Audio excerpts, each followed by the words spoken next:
Okay, the next muscle that we'll look at is the sternocleidomastoid muscle, which runs over the joint of the skull and the rib cage. So it attaches to the skull and comes down and attaches to both the clavicle and the very top of the sternum, which is called the manubrium, the very top part, which we'll look at on the skeleton. And there are actually two parts, it kind of splits towards the bottom. There's a little bit more of a cord-like portion that, again, it's sort of starting up here around the mastoid process and behind it. So it's sort of right behind your ear. So here's the ear hole right there.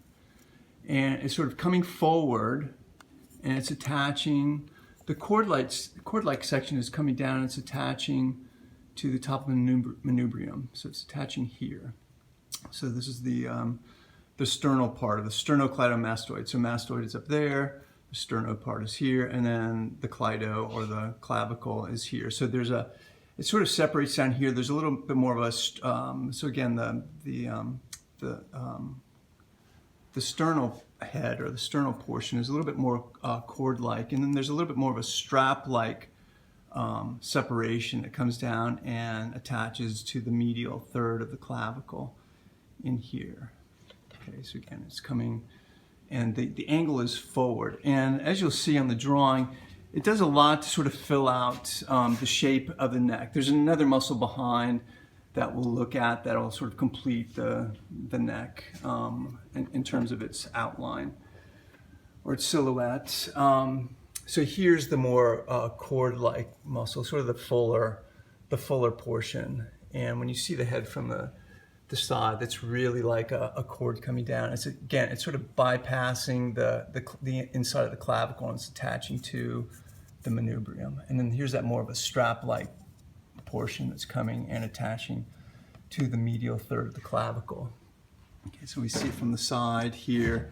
Again, here's attaching to the mastoid process and a little bit behind, coming forward, splitting here at the bottom. So this goes behind the clavicle and attaches to the manubrium. You can't see its insertion point from the side. And then the more strap-like part is attaching to the clavicle.